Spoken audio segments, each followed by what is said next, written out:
말씀드린 것처럼 오늘은 우리 교회가 추수감사절로 지키는 주일입니다. 그런데 참으로 아쉬운 것은 우리가 한 해 동안 하나님의 은혜에 감사를 드리면서 작년까지 이날을 행복 나눔 잔치라는 이름으로 사랑하는 분들을 초청하여 함께 예배를 드리고 식사를 나누었는데 올해는 그렇게 하지 못한다는 아쉬움이 매우 큽니다.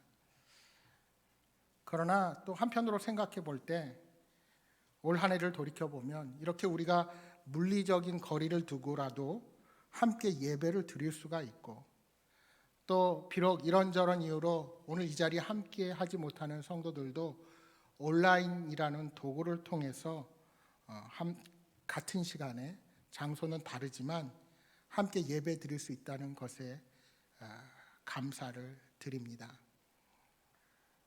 코로나가 올해 우리의 삶을 완전히 바꾸어 놓았습니다.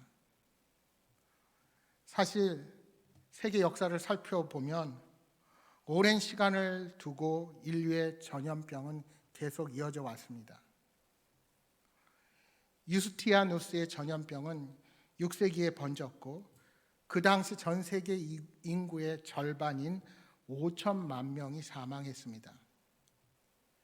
14세기의 흑사병은 2억 명에 이르는 사람을 죽음에 이르게 하며 인구의 3분의 1을 앗아갔습니다. 천연두는 1796년에 세계 최초의 백신이 개발되었음에도 불구하고 20세기에만 무려 3억 명을 죽게 만들었습니다. 그 후 여러분이 잘 아시는 것처럼 메르스, 사스, 에볼라, 신종플루 중에 바이러스가 우리를 괴롭혔습니다. 1918년 인플루엔자 전염병으로 약 1억 명이 사망했는데 이 숫자는 당시 제1차 세계대전에 참여한 병사의 사망자 수를 능가합니다. 1918년에 시작된 독감 바이러스는 지구상 인구의 3명 중에 1명에 해당하는 5억 명을 감염시켰습니다. 아직 백신이 없는 전염병인 에이즈는 우리나라 국내 기준으로 할 때 한 해 1,000명이 넘는 새로운 숫자의 사람들을 감염시키고 있습니다. 그렇게 보면 코로나 바이러스는 지구의 세계화와 도시화 그리고 기후 변화와 맞물려서 빠르게 지구 전체로 퍼졌지만 과거의 여러 바이러스의 치사율과 비교하면 비교적 잘 방어하고 있는 것이라 할 수 있습니다. 거기다가 우리나라는 아직 코로나 감염자로 인한 의료의 붕괴를 가져오지 않았습니다. 국민들의 협조로 그래도 지금까지는 잘 버티고 있는 셈이라 생각이 듭니다. 여러분 그렇게 생각해 보면 얼마나 감사한 일입니까? 올해 우리가 너무나 여러 가지 일들을 겪었고 우리들의 생활도 변화했지만 그런 가운데 그래도 오늘 이 자리에 나와서 이렇게 예배 드릴 수 있다는 것 자체가 너무나도 감사한 일입니다. 오늘 우리가 읽은 데살로니가전서 5장 16절 이하 18절 말씀은 우리가 암송할 정도로 너무나도 잘 알고 있는 말씀입니다. 우리는 항상 기뻐하고 쉬지 말고 기도하며 범사에 감사해야 합니다. 왜냐하면 그렇게 하는 것이 그리스도 예수 안에서 우리를 향하신 하나님의 뜻이기 때문입니다. 그렇습니다. 하나님은 우리가 항상 기뻐하기 원하시고 쉬지 않고 기도하기 원하시며 범사에 감사하며 살기를 지금도 원하고 계십니다. 그런데 오늘 본문을 헬라어 성경 원문을 풀어보면 이렇게 표현할 수 있습니다. 여러분 항상 기뻐해야 합니다. 쉬지 말고 기도해야 합니다. 그리고 무엇보다 특별히 범사에 감사해야 합니다. 왜냐하면 범사에 감사하며 살아가는 것이 우리를 향하신 하나님의 뜻이기 때문입니다. 그러니까 이 말씀을 잘 풀어보면 우리가 감사하는 삶을 살아가기 위해서는 항상 기뻐해야 하고 쉬지 말고 기도해야 한다는 것입니다. 따라서 우리 삶의 진정한 감사는 하나님과의 관계를 올바로 할 때만 가능하다 할 수 있습니다. 여러분, 어떻게 항상 기뻐할 수가 있겠습니까? 우리 삶에 고난이 찾아오고 역경이 있는데 어떻게 매일같이 기뻐할 수만 있겠습니까? 그래서 하나님과의 관계가 중요한 것입니다. 하나님께서 내게 베푸신 구원의 은혜, 나 같은 죄인을 살리신 그 은혜를 확신하며 이 땅을 살아간다면 때로 고난이 오고 슬픈 일이 내 앞을 감싼다 할지라도 그것은 잠깐이요, 우리에게 주실 선한 약속이 기다리고 있기에 우리는 기뻐하는 삶을 살아갈 수가 있는 것입니다. 따라서 성도는 인생의 궁극적인 관심사를 하나님께 두어야 합니다. 우리는 오직 주님 한 분만으로 만족할 수 있으며 주님 한 분 때문에 때로 내가 가진 것을 포기할 수 있는 준비가 되어 있어야 합니다. 그런데 우리들의 질문은 이것입니다. 지금 당장 힘들고 어려운데 그 구원의 은혜를 어떻게 날마다 기억하며 살아갑니까? 하는 질문입니다. 눈앞에, 내 앞에 있는 그 현실의 문제, 나와 가족 그리고 공동체를 힘들게 하는 문제 앞에 서 있는데 하나님의 약속을 머리로는 이해하지만 내가 항상 기뻐하는 마음이 내 마음 안에 닿지 않는 것입니다. 그래서 더욱 성도는 쉬지 말고 기도해야 합니다. 그럼 또 질문이 있습니다. 어떻게 쉬지 않고 기도할 수 있습니까? 해야 할 삶의 과제들이 산더미같이 쌓여 있는데 어떻게 기도만 하고 있을 수 있습니까? 여러분, 기도라는 단어의 헬라어 단어는 프로시코마이라는 단어인데 이 프로시코마이에는 목숨이라는 뜻이 있습니다. 말하자면 기도하지 않으면 죽는다는 의미가 그 안에 내포되어 있습니다. 그래서 우리가 기도를 영적 생활의 호흡이라고 말하기도 합니다. 따라서 오늘 본문에 쉬지 말고 기도하라는 것은 우리가 호흡하고 숨쉬는 모든 우리의 삶 자체가 기도가 되어야 한다는 것입니다. 어떻게 그것이 가능합니까? 내 안에 성령님께서 계시기 때문입니다. 따라서 아침에 일어나서 밥을 먹고 직장을 가고 학교를 가고 집에서 가족과 대화하면서 또 친구들을 만날 때에도 성령님께서 나와 함께 하고 계심을 우리는 망각해서는 안 됩니다. 그런데 내 안에 계신 성령님을 내가 주인으로 모시지 못하고 평소에 모든 일을 나 하고 싶은 대로 마음대로 하고 욕심대로 하다가 정작 문제가 생기고 내가 넘기 힘든 장애물이 있을 때에만 그 주님을 찾습니다. 성경을 통해서 우리가 이 땅을 어떻게 살아가야 할지를 알려주셨는데 혼자 고민하고 친구에게 묻고 딴 곳에 가서 그 문제를 해결하려고 애쓰다가 하다 안 되면 그때서야 주님을 찾는 것입니다. 그러나 우리가 이래서는 바른 신앙생활을 하기 힘듭니다. 주님께서는 이미 내게 무엇이 있어야 할 것을 아시고 책임져 주시는 분이십니다. 그분과 함께하면 우리 안에 있는 모든 문제를 해결할 수 있습니다.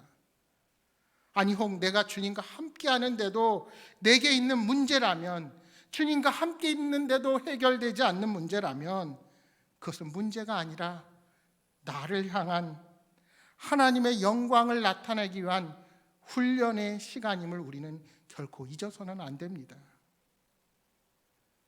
따라서 날마다 기도하는 사람, 늘 주님과 교제하는 자는 어떠한 환경과 어려움이 오더라도 기뻐할 수 있고 감사할 수 있는 삶을 살아가게 되는 것입니다. 그러면 우리가 감사해야 할 우리의 삶의 상황들은 어떤 것이 있겠습니까? 첫째로 우리는 우리가 계획한 일이 계획대로 되지 않아도 감사할 수 있어야 합니다. 오늘 이 본문을 쓰고 있는 바울은 예수 믿는 자들을 핍박하던 사람이었습니다. 그러나 바울이 회심하고 3년이 지나서 예루살렘 교회를 찾아갔습니다. 그러나 성도들의 반응은 싸늘했습니다. 보름을 머무는 동안 12사도 가운데 베드로와 야고보만이 그를 만나 주었습니다. 여러분 생각해 보십시오. 그렇게 그리스도인들을 못살게 굴던 자가 변화되어서 다시 교회에 왔지만 그간 그들이 겪었던 상처와 아픔이 쉽게 치료가 되겠습니까? 바울은 그들과 함께 예루살렘 교회에 머물러 교제도 나누고 또한 같이 사역하기를 원했습니다. 그런 후에 때가 되면 예루살렘 교회의 파송을 받아서 정식으로 선교사로 세워지고 안정적으로 지원을 받으면서 이방인들에게 가서 마음껏 복음을 전할 계획이었습니다. 그러나 베드로는 바울의 계획을 듣고 이런 지하에 거절을 합니다. 거절을 당한 바울은 교회 없는 사역자가 되어 고향 다소로 내려가서 유배 아닌 유배 생활을 해야만 했습니다. 긴 세월 동안 베드로가 얼마나 원망스러웠겠습니까? 빨리 이 유배 생활과 같은 이 시간이 지나가게 해달라고 얼마나 간절히 기도했을까요? 그러나 1년이 지나고 5년이 지나도록 강간무소식이었습니다. 그렇게 바울은 다소에서 13년이라는 세월을 지내야만 했습니다. 그러나 바울은 다소에 머무는 동안 많은 계시를 받고 환상을 체험합니다. 그 계시들을 통해서 복음을 깨닫고 환상을 통해서 믿음의 확신을 얻게 되었습니다. 그래서 목숨을 걸고 복음을 전하는 일에만 전념할 수가 있게 된 것입니다. 바울이 다소에 머무는 시간 동안 그의 신앙과 신학은 무르익어 갔습니다. 그것이 나중에 바울의 서신서들에 녹아들어갔고 그 서신서들이 훗날의 성경이 되었습니다. 만약 그때 바울이 다소로 가지 않고 바로 선교사로 파송을 받았다면 교회를 더 많이 세웠을지는 몰라도 기독교 신앙의 원리와 신학을 세우지는 결코 못했을 것입니다. 또한 바울은 다소 근처에 있는 지역들을 돌아다니며 이방인들에게 복음을 전했습니다. 그러면서 이방인에 대한 선교에 대한 수많은 경험과 노하우를 쌓게 되었습니다.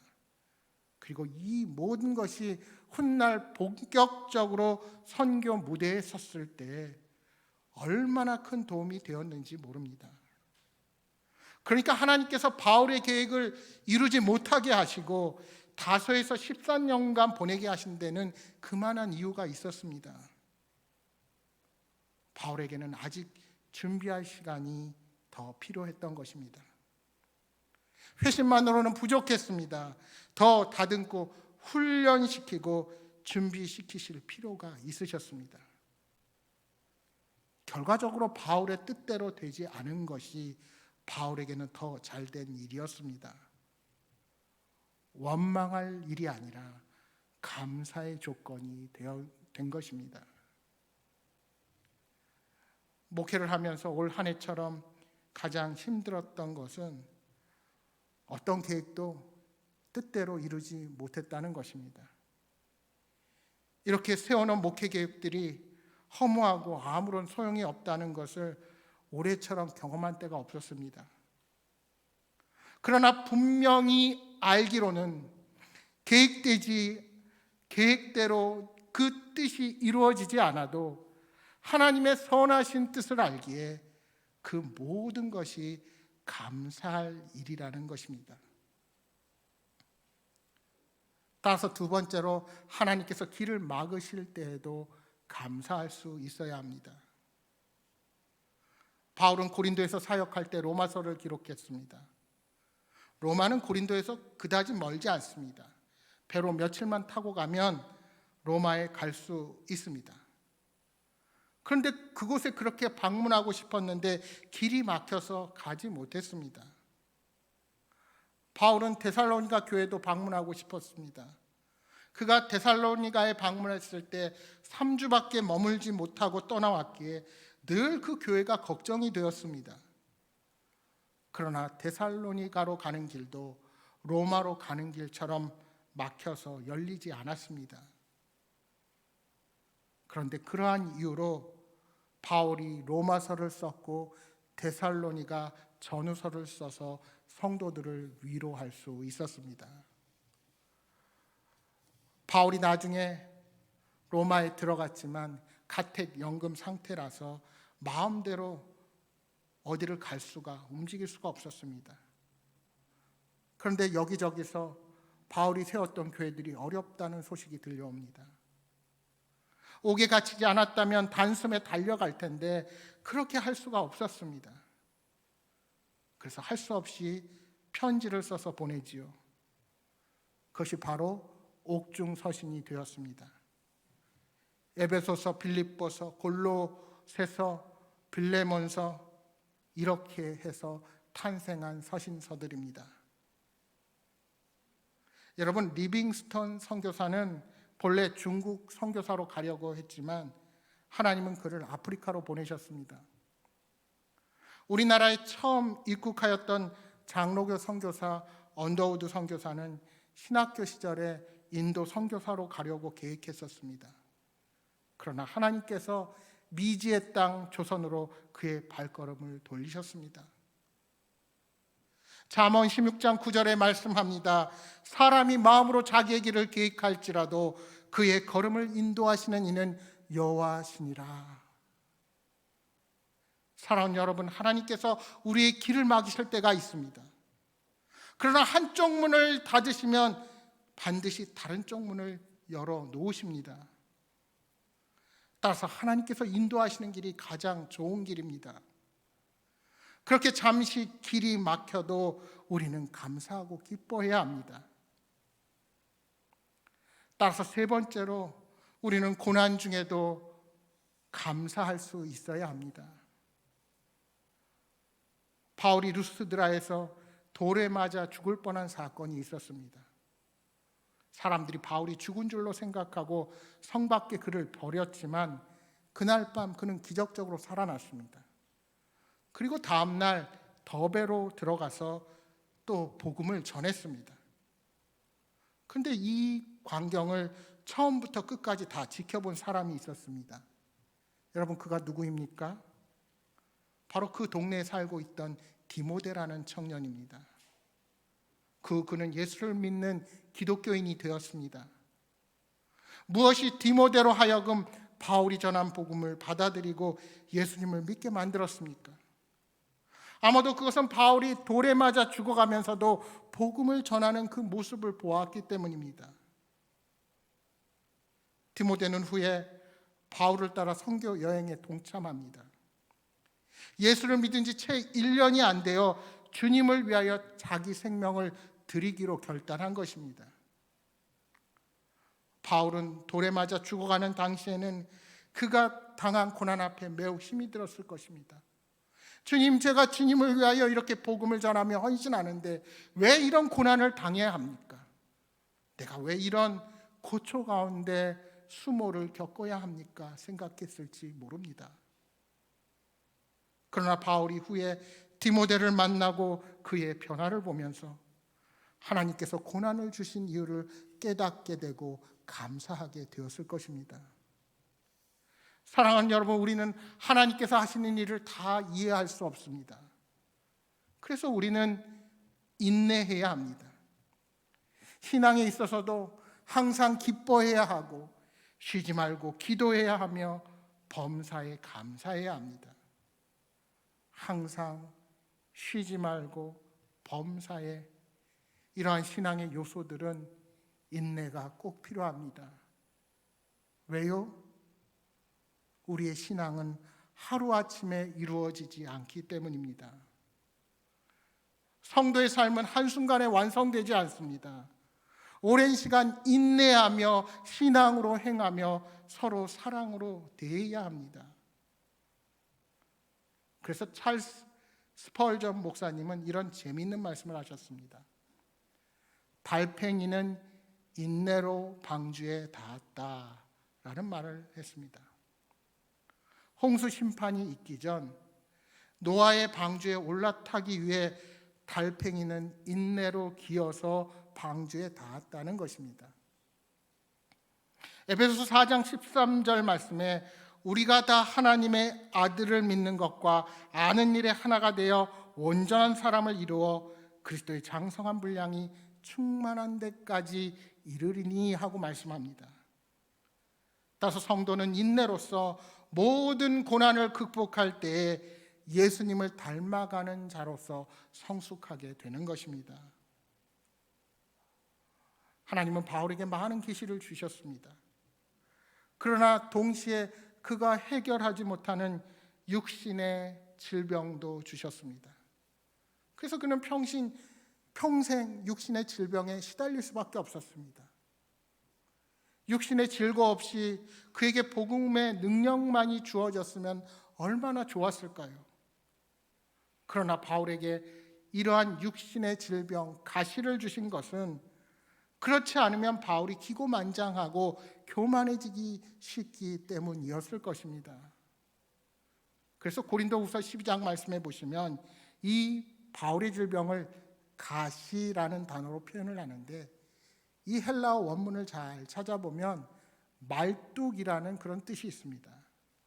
그러니까 더 정확하게 말하면 바울은 끝이 뾰족한 말뚝으로 박아 놓은 것 같이 고통스러운 질병에 시달렸다는 것입니다.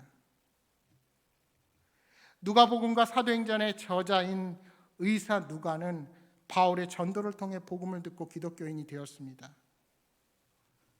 의사였던 누가는 바울이 이렇게 약한 몸으로 선교 여행을 하면서 복음을 전하는 것이 무리라는 것을 알았습니다. 그래서 그는 바울의 건강이 염려되어서 그를 따라다녔습니다. 그는 디모데나 디도처럼 교회에 따로 파송을 받아 단독 목회를 하지 않고 바울 곁에서 그의 주치의로 함께한 것입니다. 여러분, 바울이 아프지 않았으면 얼마나 좋았겠습니까? 그러나 바울이 아프지 않았다면 어쩌면 누가도 없었을 것이고, 누가가 없었다면 누가복음이나 사도행전이 우리에게 존재하지 않을지 모릅니다. 사랑하는 여러분, 이처럼 모든 상황과 여건, 그것이 어떠한 악조건이라 할지라도 하나님 앞에서는 모든 것이 합력하여 선을 이루게 된다는 것을 우리는 믿음으로 고백할 수 있어야 합니다. 따라서 우리가 어떠한 일을 만나고 어떠한 형편에 처하더라도 기뻐할 수 있고 기도할 수 있으며 범사에 감사할 수 있게 되는 것입니다. 매년 소비 트렌드를 분석하는 서울대학교 김남도 교수 외에 여러분이 늘 한 해마다 쓰는 책이 있습니다. 트렌드 코리아라고 여러분 들어보셨을 것입니다. 이 트렌드 코리아 내년 반 2021년 책 서문에 보시면 현재 우리의 상황을 스톡데일 패러독스에 비유를 합니다. 미국 해군 장교 제임스 스톡데일이라는 사람이 있었는데 이 사람은 베트남 전쟁 중에 포로가 되어서 1965년부터 73년까지 약 8년간 온갖 고문과 고초를 겪었던 사람입니다. 그와 함께 포로 수용소에서 함께 혹독한 생활을 했던 사람들 중에 이번 크리스마스 때는 풀려나겠지, 그리고 다음 해가 돼서 이번 부활절에는 풀려나겠지, 그러다 시간이 지나서 추수감사절이 되면 이번 추수감사절에는 풀려나겠지라며 희망을 버리지 않았던 일반적인 낙관론자들은 자신들의 기대가 좌절될 때마다 마음의 상처를 입었고 결국 다수가 자살하거나 죽었다고 합니다. 반면에 비관적인 현실을 있는 그대로 냉철하게 받아들이는 동시에 그럼에도 불구하고 강한 생존 의지를 보였던 합리적 낙관주의자들은 가혹한 8년간의 포로 생활을 이겨내었다는 것입니다. 이런 역설적인 측면 때문에 패러독스라는 단어가 붙은 것입니다. 그러니까 스톡데일 패러독스가 의미하는 것은 우리가 희망을 가지더라도 현재 직면하고 있는 문제를 외면해서는 안 된다는 것입니다. 그러니까 여러분, 이런 것입니다. 여러분, 코로나 부정하고 싶죠? 빨리 끝나라고 싶죠? 코로나가 끝나면, 그리고 다 좌절하고 그때까지 아무것도 안 하면, 그렇게 하면 안 된다는 것입니다. 내가 작년까지는 해외여행을 갔는데 끝나면 또 갈 수 있겠지.